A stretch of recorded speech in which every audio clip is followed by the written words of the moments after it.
לא לפחד, השם אלוקיך הולך איתך.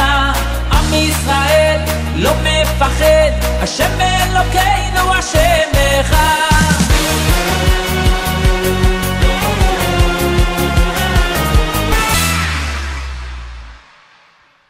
Bonjour à tous et à toutes, nous sommes ensemble ce matin sur Radio Judaïka pour votre émission L'univers de la Yeshiva où nous revivrons ensemble la vie juive en 1001 questions. Ce matin nous allons parler bien sûr de la fête de Purim et de toutes ses lois, ses coutumes et de sa pensée juive. Nous parlerons ce matin, à l'approche de Purim et de la fête de Pessah, les Chachamim, nos sages, ont instauré la lecture de 4 passages de la Torah à lire en public, en plus de la paracha de la semaine. Cette semaine, nous lirons, puisque nous sommes le Shabbat juste avant la fête de Purim, nous lirons la parachat Zachor.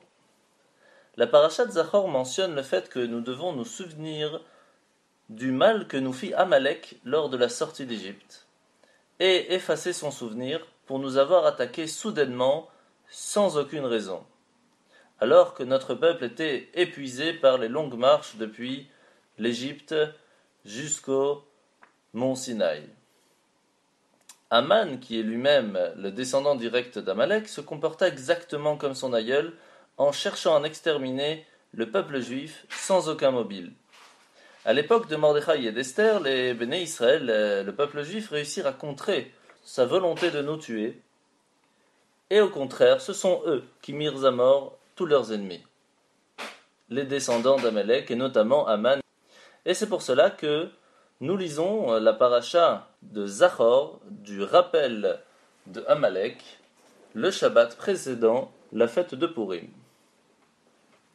Alors il faut aussi savoir, et c'est extrêmement important, que le Amalek, cette froideur, cette attaque qui peut y avoir de façon physique, est aussi chez chacun. Car comme vous le savez, nous avons en nous un bon penchant et un moins bon penchant. Mais le pire d'entre tout ça, c'est ce Amalek qui est en nous. Cette froideur qui peut venir à l'approche d'une bonne action quand on a envie de faire quelque chose de bien et que cette froideur vient nous refroidir, ne nous laissant pas faire cette bonne action, ça c'est exactement ce qu'Amalek a fait, nous refroidir. Et il faut nous reprendre, il faut se donner ses forces, se donner cette simcha, cette joie que nous pouvons prendre pendant cette fête de Purim, pour être et pour donner un maximum de force à notre bon penchant, à faire la Torah et les commandements divins. C'est la raison pour laquelle, pendant la fête de Purim et pendant la Megillat Esther, pendant le moment où nous entendrons le mot Aman, la coutume dans toutes les communautés est de taper des pieds, de faire du bruit, pendant la Megillah. Pourquoi ? Pour accomplir la mitzvah d'effacer son nom, d'effacer le nom de Aman, qui est lui-même le descendant d'Amalek. Cette coutume a été approuvée bien sûr par tous les décisionnaires. Dans la Megillah, le nom de Aman est mentionné 54 fois, comme la valeur numérique du mot Emche, qui veut dire « j'effacerai », que l'on dit dans la parashat Béchalach. Aussi, la Torah répète-t-elle le mot « Mache Emche », 2 fois effacé, qui est la valeur numérique de 107, qui vaut aussi le mot Zé Aman, c'est Aman qu'il faut effacer son nom. Alors il est intéressant d'écouter cette histoire. Le Rav Avraham HaKohen de Sfax en Tunisie, Zecher Tzadik Livracha, rapporte dans son ouvrage que une fois une personne demanda à un Rav, d'après cette coutume qu'il est interdit quand même de se venger et de garder rancune, comme il est écrit dans la Torah, comment se fait-il que vous avez institué des réjouissances pendant la fête de Purim, en souvenir de la chute d'Aman, vous réjouissant de sa perte et marquant même bruyamment chaque mention de son nom. Ça fait donc 2000 ans que vous vous vengez et gardez rancune. Ta question est juste, lui répondit le Rav, et en fait, il ne s'agit pas seulement des jours de vengeance ou de rancune. Nos maîtres ont institué la fête de Purim d'année en année, pour nous souvenir que tous les Haman qui se dressent contre nous à chaque génération, afin de nous encourager en nous donnant l'assurance que leur perte est certaine, que tous leurs desseins vont échouer, que leur chute sera sans appel, que Dieu ne saurait nous mentir et nous nous plaçons avec confiance sous sa protection. Et c'est pour cela qu'encore aujourd'hui, nous tapons des pieds, nous faisons du bruit pour effacer le nom de Haman, mais pas seulement le Haman de Purim, mais aussi et surtout les gens qui veulent nous détruire aujourd'hui. Comme vous le savez, étant donné que Haman est le descendant d'Amalek, quand Amalek vient combattre les enfants d'Israël à Réphidim, ce terme de Réphidim vient des mêmes lettres de Bafridam, qui veut dire la séparation. C'est dans la séparation de chacun, quand nous ne sommes pas unis dans le même peuple, que chacun vient pour parler contre l'autre, quand les autres ne vont pas aider leurs frères et sœurs, c'est ainsi que Amalek peut venir et combattre et toucher le peuple juif. Moshe dit alors dans la paracha Yehoshua, choisis-nous des hommes. Bachar lanu anashim. Mot bachar qui vient du mot chaver aussi. Ça veut dire soyez des chaverim, soyez ensemble, soyez unis. Et c'est pour cela que pendant la mitzvah de Purim, la base de toute la fête de Purim consiste à s'envoyer de la nourriture l'un à l'autre, des dons aux pauvres, faire un mishté, faire un repas ensemble, en famille, entre amis. Parce que c'est pendant ces jours que l'homme a le potentiel de terrasser le pouvoir de Amalek, comme à l'époque de Mordechai et d'Esther. Et c'est ainsi que les enfants d'Israël se doivent de développer l'union et l'amour, qui est le gage de la victoire contre ceux qui nous veulent du mal.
lecho Beoni Hashem Elokecho lecho mikol oivecho מסביב באורץ אשר השם נויסה lecho נחלו לרשתו נויסה lecho נחלו לרשתו תמחה זכר עמלק מתחת השמיים לא ישכח תמחה זכר עמלק מתחת השמיים לא ישכח תמחה מתחת השמיים לא ישכח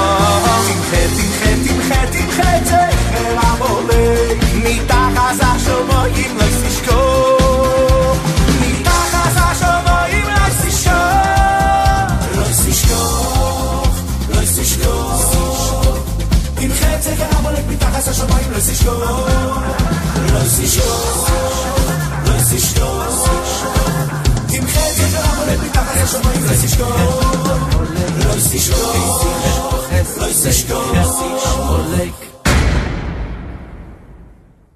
Nous revoilà après la pause musicale. Nous avons avec nous un jeune homme très sympathique. Bonjour.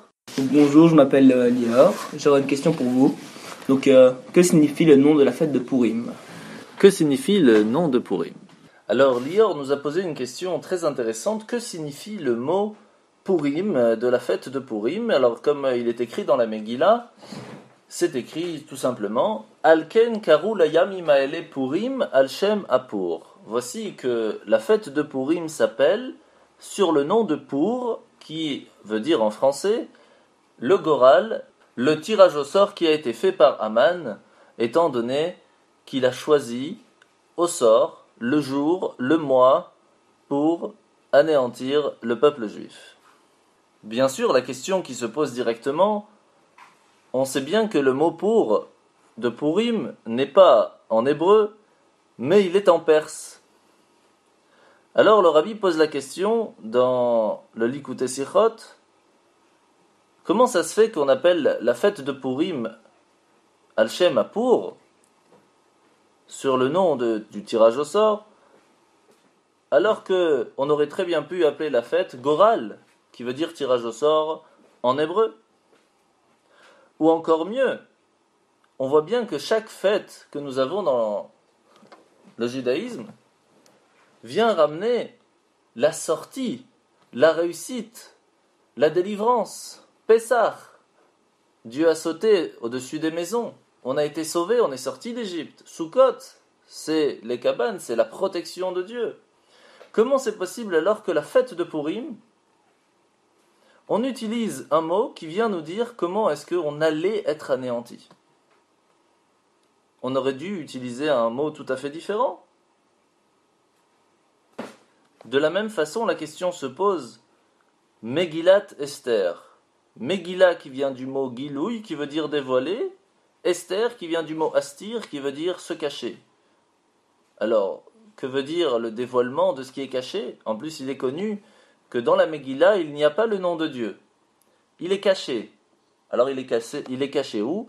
Dans le verset Yavo Amelech ve'aman hayom, quand on prend les premières lettres, ça nous fait Yud Ke Vav Ke, qui nous donne et nous montre que toute l'histoire de Purim est en fait un miracle divin qui est caché dans la nature. Quelle est donc la raison à tout cela ?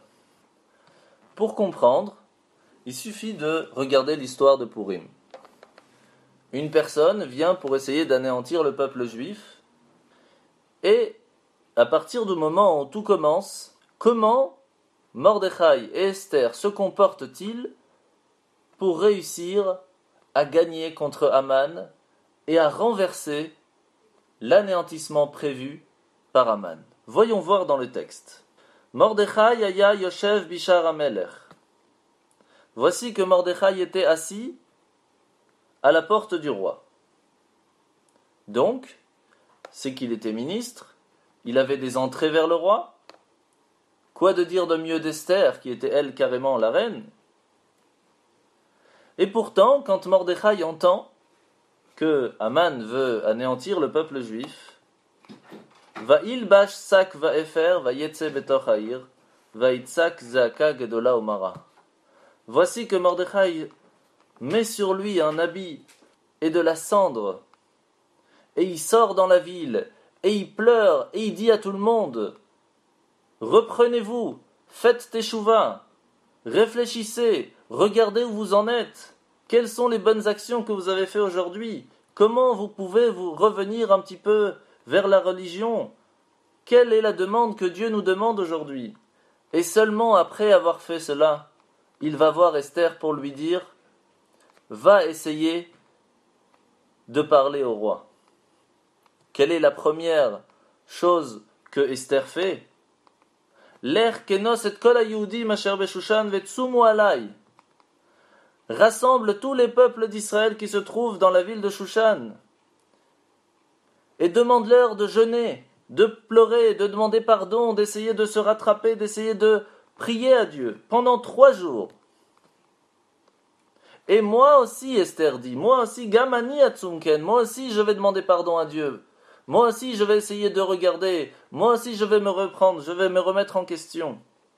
Et seulement après, elle vient voir le roi. Seulement après tout cela, elle vient trouver le roi. Pourquoi? Parce que la différence entre l'action et la conséquence n'est pas toujours vue de la bonne façon. On peut très bien croire, quand on lit l'histoire de Purim, que l'action de Haman, l'action qu'il a fait vouloir anéantir le peuple, la conséquence est l'anéantissement. Alors qu'en fait, c'est tout à fait différent.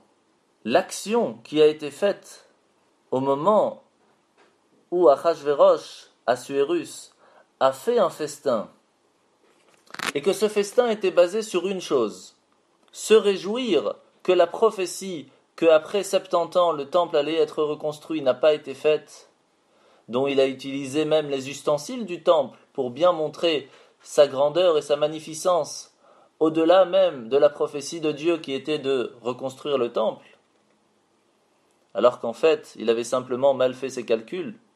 Mordechai avait bien dit à tout le monde, n'allez pas à ce festin. C'est un festin qui a été prévu pour se réjouir contre la volonté divine, contre le temple, contre le peuple juif, contre le retour de nos frères en Israël, contre le retour de l'Esprit divin dans ce monde. Malheureusement, ça n'a pas été écouté. Et ça, c'était l'action. La conséquence était que Haman a voulu, à cause de ça, par la volonté divine, anéantir le peuple juif. Et cela, Mordechai et Esther l'avaient bien compris. Et c'est pour cela que pour pouvoir arranger le problème, ça ne suffisait pas de prendre un dafalgan et d'enlever la douleur. Il fallait prendre le problème à sa source. En premier lieu, demander pardon à Dieu pour ses actions. Et après que les actions ont été pardonnées, enlever la douleur en allant voir le roi et contrer la volonté d'Haman. Nous sommes aujourd'hui aussi dans un moment difficile. Et la fête de Purim nous rappelle quelles sont et quelle est la marche à suivre. Mordechai et Esther nous l'ont montré. En premier lieu, regardez quelles sont nos actions. Essayez de réfléchir et de se remettre en question comment être meilleur, comment évoluer, comment être plus proche de notre Père. Comment faire pour être ensemble. Et c'est ensemble, comme nous l'avons dit plus haut, en étant soudés, avec cette Ahavat Israël, cet amour du prochain que nous montre la fête de Purim, que nous pourrons faire la Megillat Esther, faire la Megillah de dévoiler Esther, ce qui est caché dans le monde, dévoiler que la volonté divine est présente dans chaque parcelle de ce monde, et que ce qu'on peut croire qui est simplement un tirage au sort sera en fait dépendante de nos actions et la conséquence de notre volonté à être ensemble dans la paix. La Yeshiva vous invite à Purim Party, un spectacle de magie, lecture de Megillah, spectacle et animation de fauconnerie, tout cela le mercredi 4 mars 2015, Ces spectacles sont pour vous, adultes, enfants, à partir de 18h30. Pour plus de renseignements, contactez-moi 0484 969 303, Rav Mordechai au 04 84 969 303.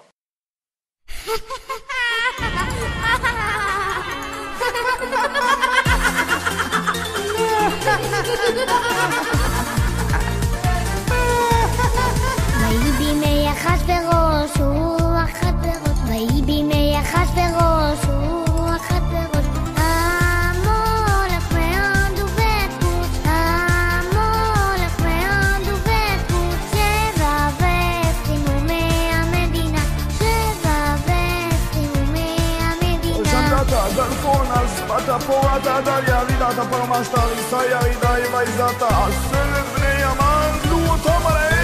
ויהי בימי אחשוורוש הוא אחשוורוש ויהי בימי אחשוורוש הוא אחשוורוש המולך מאוד ובטוש המולך מאוד ובטוש שבע וסתימומי המדינה שבע וסתימומי המדינה לשמוע מחד מפוזר ומפורט בין העמים.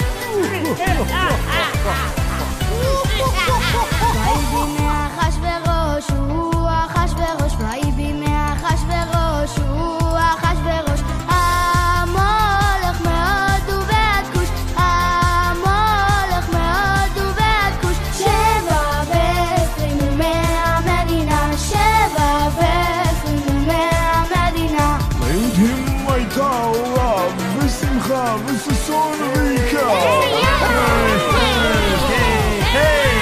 ויהי בימי אחשוורוש הוא אחשוורוש? בימי מי זה אחשוורוש? אוי, כבר כואב לי הראש.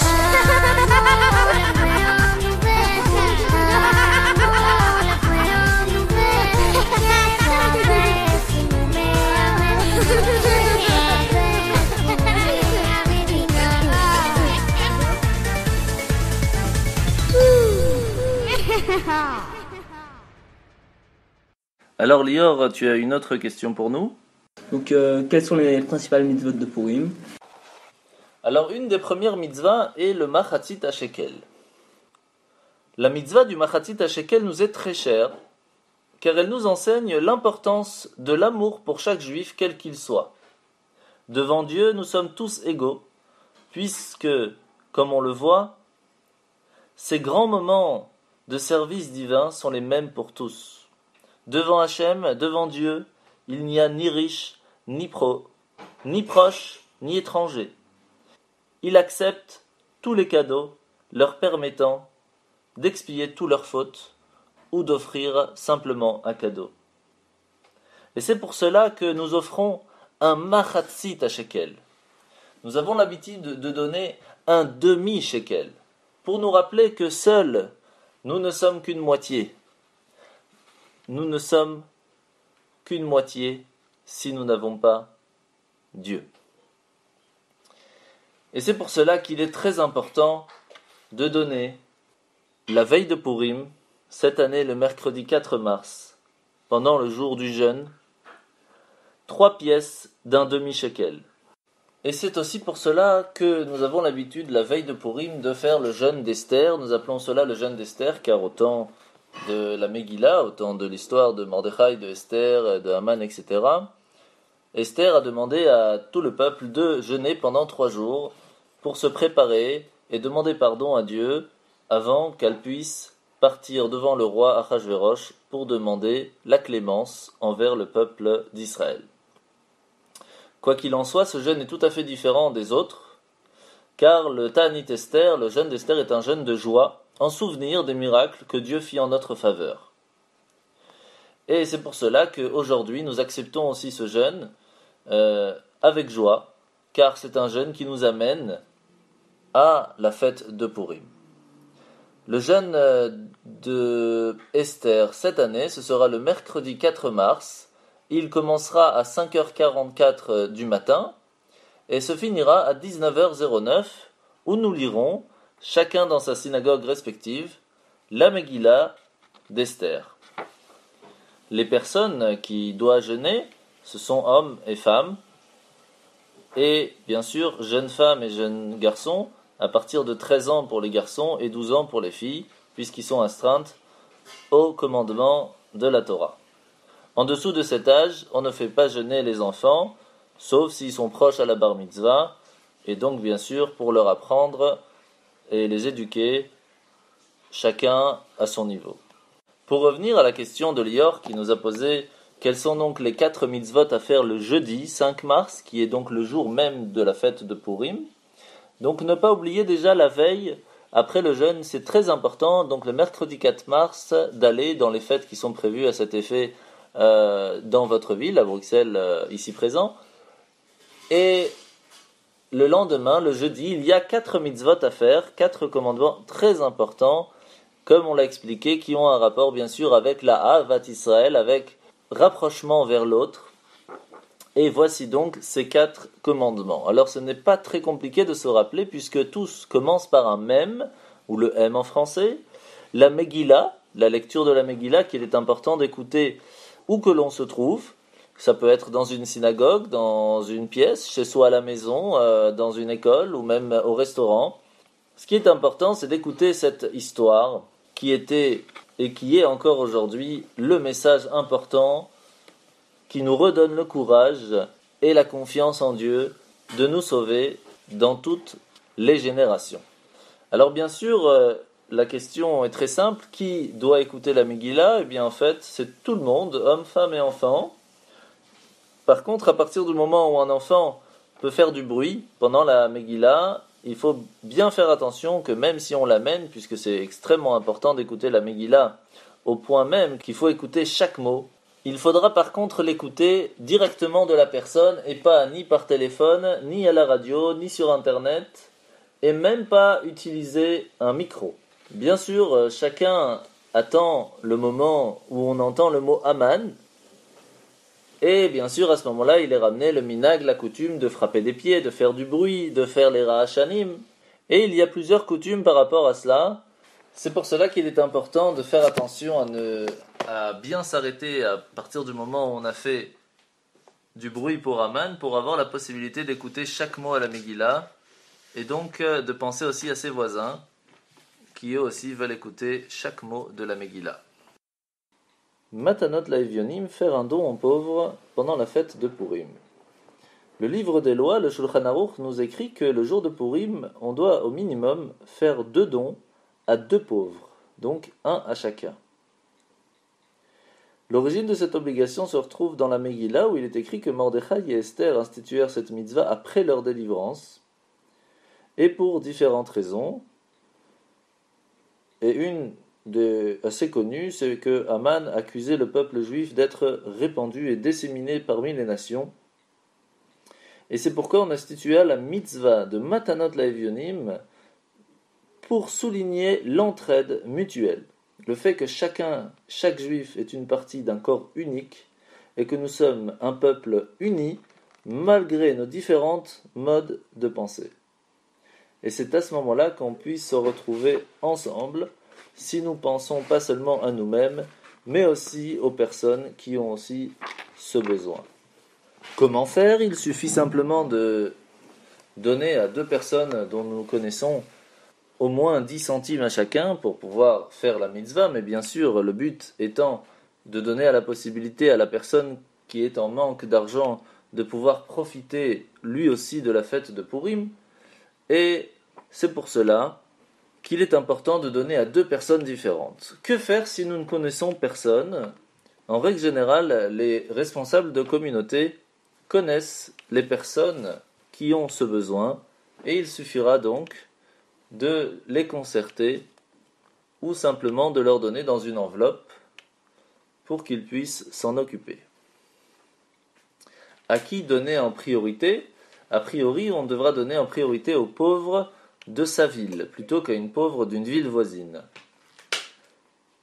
Mais aussi un proche parent, qui lui aussi peut être dans le besoin, même si c'est une autre ville, aura bien sûr la priorité à un pauvre de sa ville. Après avoir accompli la mitzvah de Matanot Laevionim, de donner à 2 pauvres un peu d'argent, Pendant toute la journée de Pourim, et comme bien sûr c'est la coutume dans le peuple juif d'être toujours avec le cœur et la main ouverte, on donnera à chaque personne qui tend la main, sans savoir s'ils sont vraiment indigents ou nécessiteux, juifs ou non juifs.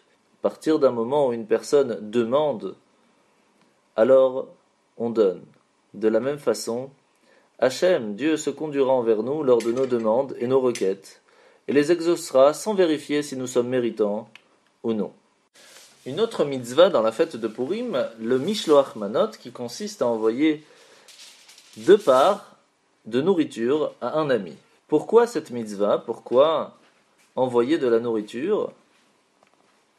Car, comme nous l'avons dit juste avant, au début de la Megillah, le peuple d'Israël cessa d'être uni, et c'est un défaut qu'Aman sut si bien pointer d'un doigt accusateur, comme il est écrit, il est un peuple disséminé et répandu.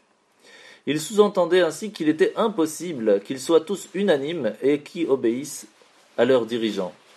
Et c'est pour cela que Mordechai, comme nous l'avons expliqué un petit peu plus tôt, a fait en sorte que chaque juif fasse une teshuva absolue.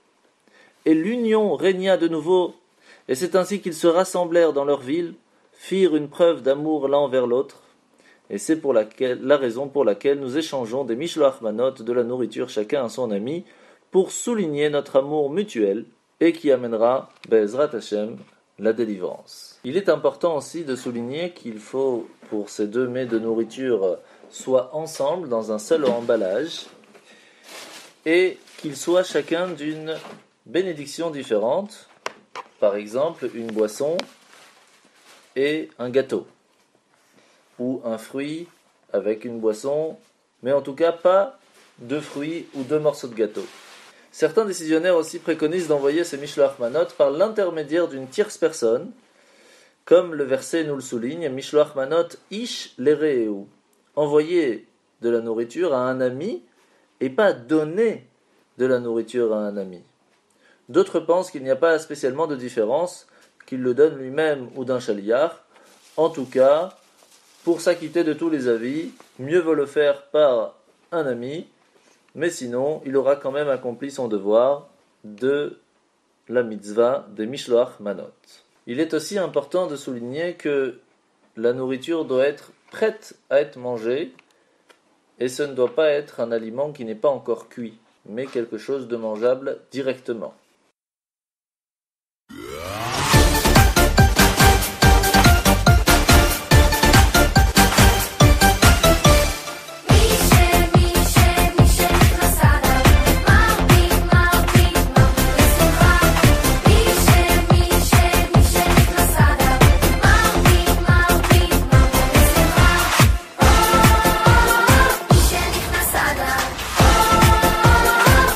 בשמחה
La dernière mitzvah de la fête de Purim, c'est le Mishté, le festin de Purim que nous devons faire pendant la journée, donc cette année le jeudi 5 Pars, et pas la veille au soir, donc pas le mercredi, même s'il est vrai que nous faisons un petit repas où nous mangeons de toute façon après le jeûne. Ce n'est pas le festin de Purim, là, le mitzvah de faire le festin de Purim, le Mishté, se rapporte au lendemain, le jeudi 5 mars. Et il est coutume, bien sûr, de manger, de commencer en tout cas, de manger ce repas en famille, entre amis, et qu'il soit somptueux, et de bien sûr de le commencer avant la tombée de la nuit. Ce qui veut dire, approximativement, vers 6 heures, avoir déjà fait la bénédiction du pain pour pouvoir commencer le festin de Purim. Bonjour Ben. Alors, tu as une question ce matin pour nous? Oui, je voudrais savoir pourquoi mange-t-on des oreilles d'Aman à Purim? Pourquoi mange-t-on des oreilles d'Aman à Purim? Ça, c'est une bonne question. Alors, nous allons répondre à cette question. La coutume est de manger le jour de Purim un petit gâteau ayant la forme d'un triangle qu'on appelle Ozne Aman, les oreilles d'Aman, en allusion à ce qui mentionne le Midrash. Lorsqu'il réalisa que le peuple juif avait 3 patriarches, Aman perdit sa force. Comme l'exprime le verset de Teilim, Vechol karne rashaim agadea, j'abattrai tous les angles de tes méchants, qui fait allusion à Aman. Pour certains, c'était le tricorne que portait Aman, donc ce chapeau qui ressemblait un peu à un triangle, et qui est ainsi ridiculisé. D'autres apportent un midrash qui écrit que Aman, s'insinuant dans les archives du roi, tout courbé, la tête recouverte et les oreilles basses, en yiddish, les oreilles d'Aman se disent Omentoschen, poche d'Aman, ce qui ouvre la porte à un jeu de mots fondé sur le verbe en hébreu tash qui veut dire affaiblir. On dit ainsi qu'Aman, que sa force soit affaiblie, et qu'il ne peut plus faire du mal au peuple juif. Mais une des explications les plus vraisemblables est que les Omentosh sont une déformation volontaire du mantachen, qui désigne tout simplement en yiddish le chausson au pavot.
Merci à tous d'avoir été présents avec nous ce matin pour toutes ces explications sur la fête de Pourim.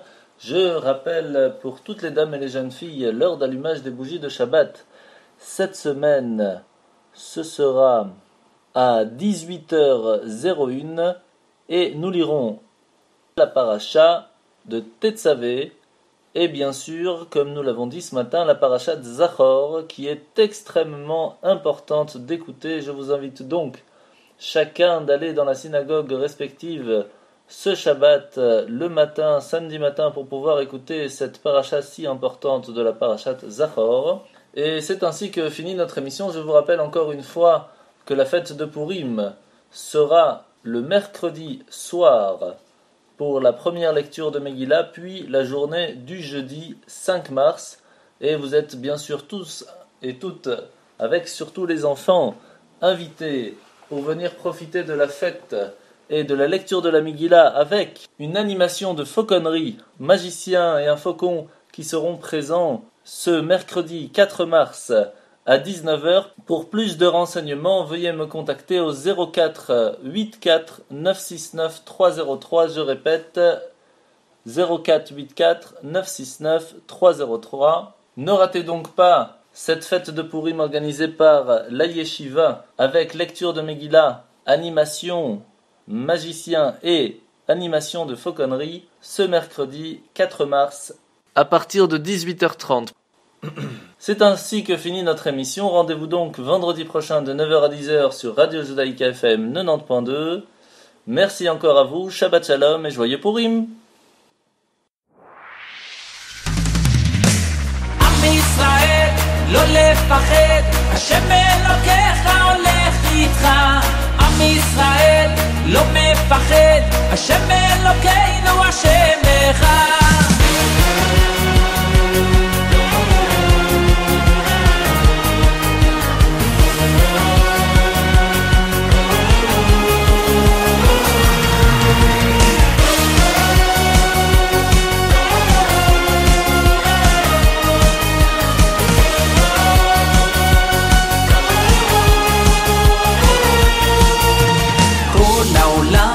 גשר צר, והעיקר לא לפחד כלל, ומלמעלה הוא שומר, צר ואויב לא יתקרב, אח לאח ויד ביד, ישראל זה עם אחד, ומלמעלה הוא עוזר, שומר שומר ישראל.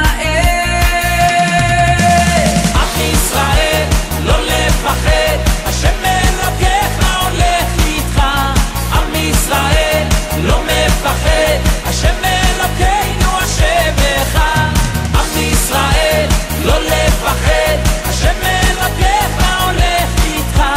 עם ישראל לא מפחד, השם אלוקינו השם אחד.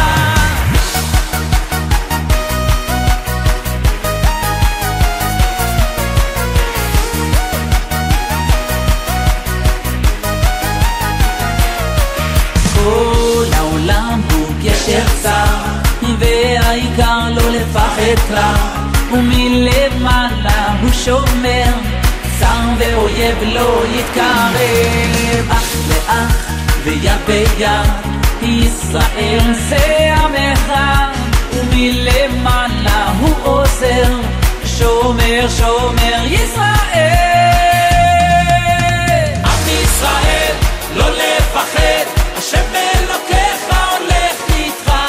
עם ישראל לא מפחד, השם אלוקינו השם אחד. עם ישראל לא לפחד, השם אלוקיך הולך איתך. עם ישראל לא מפחד, השם אלוקינו השם אחד.